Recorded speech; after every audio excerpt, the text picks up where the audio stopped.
Problem तुमचा जास्त आहे. आता बघू जसं असं ट्रीटमेंट केलं ना फरक पडत जाईल. तसं मला मानेमध्ये प्रॉब्लेम आहे आणि कमरेमध्ये तर नस पूर्ण दबलेलं आहे आणि मणका पुढे सरकलेला आहे. तुमचं LPS1 सॅक्रलाइज झालेलं आहे.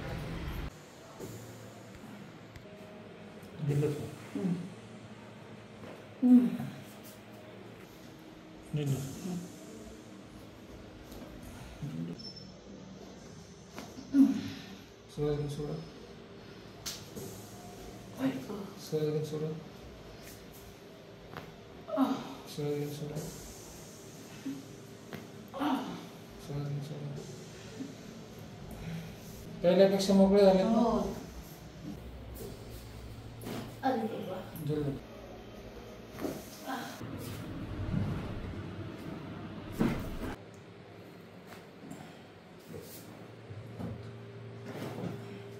पहिलं ट्रीटमेंट दिलं होतं ना तुम्हाला, त्यांनी किती आराम वाटतोय? थोडस पाय थोडा म्हणजे इतके आपले थोड्या ह्याच्यामध्ये चालताना थोडा सरळ पडला एकदा दोनदा. आणि मग परत जे जसं व्हायचं तसंच झालं. म्हणजे थोड्या अंतरावरती पहिला पाय जे वाकडा पडत होता ते सरळ पडायला लागला. सरळ थोडा पडला म्हणजे आपण इतकंच आहे का इतकेपर्यंत मी पाहिलं चालू. पण मग मला परत जसं आहे तसंच त्रास आणि हात असं सारखं हालतच नाही. एका ट्रीटमेंट मध्ये कशा कशात फरक पडला? जसं की तुम्ही म्हणलं की पाय जे पहिला वाकडा पडत होता थोड्या वेळ तो सरळ पडला. थोड्या वेळ म्हणजे असं साप पडल्यासारखं वाटलं. म्हणजे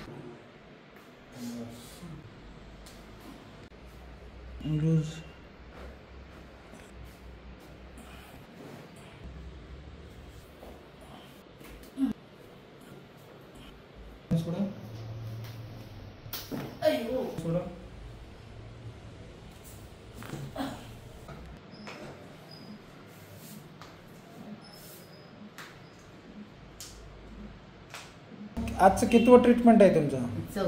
चौथं. बरं, काय काय चेंजेस बघितले तुम्ही आता ट्रीटमेंटच्या अगोदर आणि आता मध्ये? अगोदर मला चालायचं म्हटलं 10 पावलं तरी पण असं पाय मागून उचकत होते. खूप त्रास होत होता. उभं राहायला तर घाम यायचा. बस स्टँडवरून समजा मी इथपर्यंत आली त्या चौकात तरी पण मला सहन होत नव्हतं. पाठीमागून घाम येत होता आणि आता तेवढं काही घाम येत नाही. चालता येते. 40-50 पावलं मी चांगलं चालू शकता.